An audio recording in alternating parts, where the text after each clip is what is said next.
Pada kesempatan ini, saya akan menjelaskan cara pengisian format double check dalam pemberian obat dan instruksi farmakologis, di mana dengan format ini diharapkan mempermudah teman-teman dalam membuat jadwal pemberian obat dan instruksi farmakologis yang akan dilayani kepada pasien di ruangan masing-masing.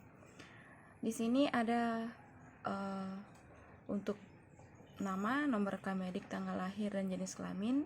Seperti biasa dituliskan pada pendokumentasian lainnya. Riwayat alergi obat jika ada, centang pada kolom ya, dan sebutkan di bawahnya jenis obat apa yang membuat pasien alergi, dan jika tidak silakan centang tidak. Selanjutnya,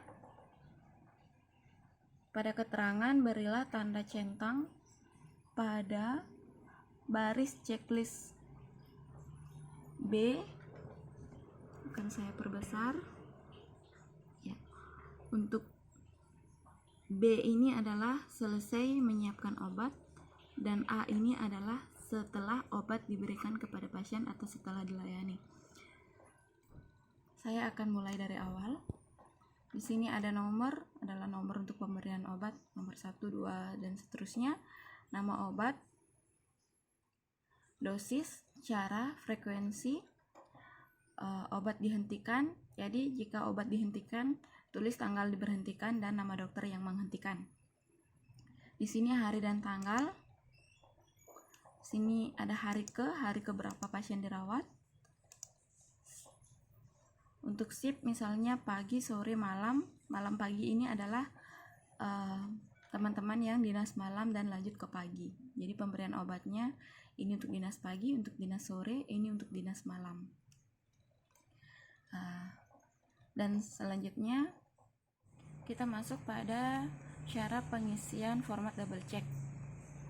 Misalnya dokter menginstruksikan obat ceftriaxone dosisnya 1 gram, cara IV, frekuensi per 12 jam. Jadi pada baris jam ini kita tuliskan jadwal pemberiannya. Jadi misalnya pada dinas pagi jam 11.00, jadi pada dinas malam 23.00. Di sini ada tulisan B dan A. Maksudnya B dan A adalah before after. Before itu adalah pada saat kita sebelum melayani obat ke pasien.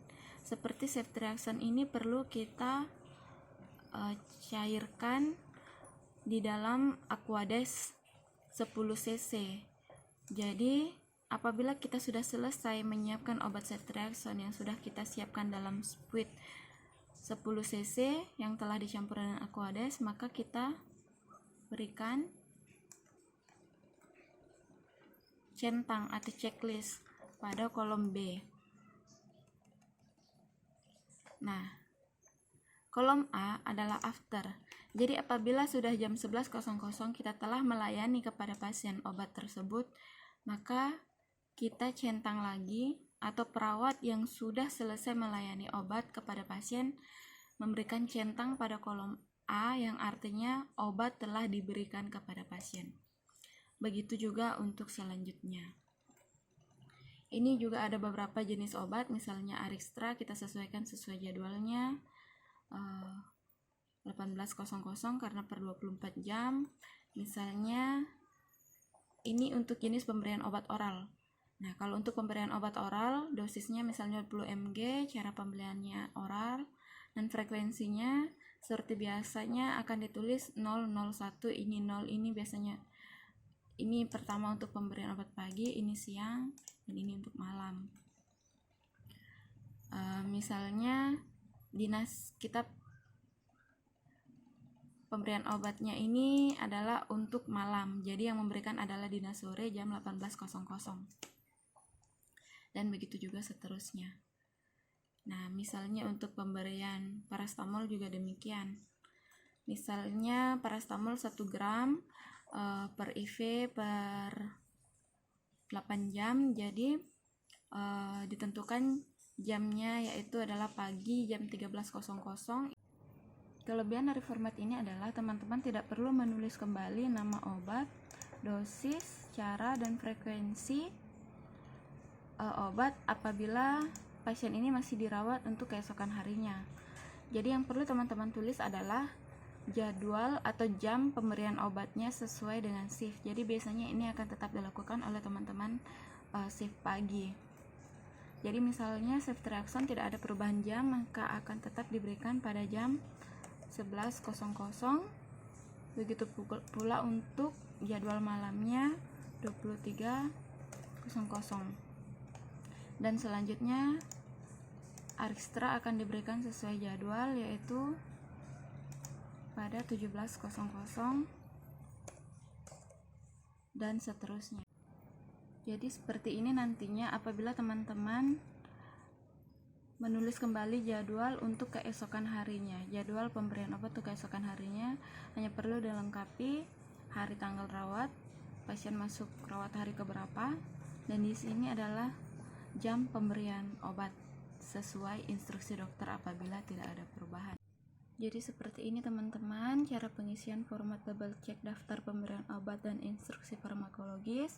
Semoga dengan adanya format ini pekerjaan kita jadi semakin mudah dan semoga pelayanan yang diberikan kepada pasien semakin baik. Terima kasih. Nah, ini untuk contoh obat yang dihentikan oleh dokter. Misalnya selesai visit ke dokter menghentikan untuk pemberian paracetamol injeksi dan digantikan dengan paracetamol oral. Jadi teman-teman cukup menggaris saja pada jadwal pemberian obat yang dihentikan. Selanjutnya ditulis pada kolom obat dihentikan, tanggal, dan oleh dokter siapa yang menghentikan. Selanjutnya apabila ada obat yang perlu ditambah atau diganti, teman-teman menuliskan kembali nama obat, dosis, cara, dan frekuensi pemberian obatnya. Di sini teman-teman langsung menulis pada hari keberapa atau tanggal berapa obat itu mulai diberikan. Jadi tulislah sesuai jadwal, misalnya obat mulai diberikan pada hari Selasa tanggal 27 bulan 9 2022.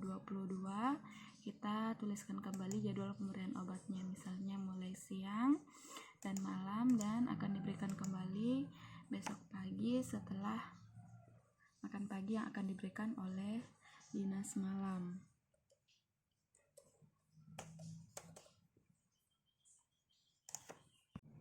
Apabila pada visit dokter nantinya ada perubahan jam atau ada perubahan atau dihentikan obatnya dengan misalnya paracetamol injeksi dihentikan oleh dokter dan digantikan oleh paracetamol oral, maka kita hanya perlu menuliskan di sini obat dihentikan, tanggalnya tanggal berapa, misalnya dihentikan hari Selasa tanggal 27 September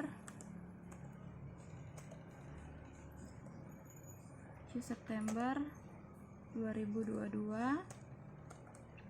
oleh dokter siapa, misalnya dokter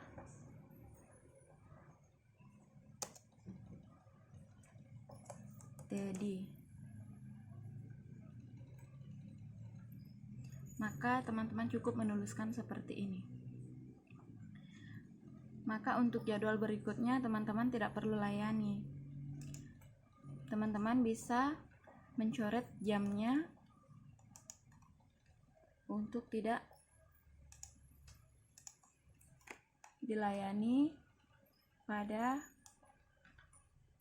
pemberian shift.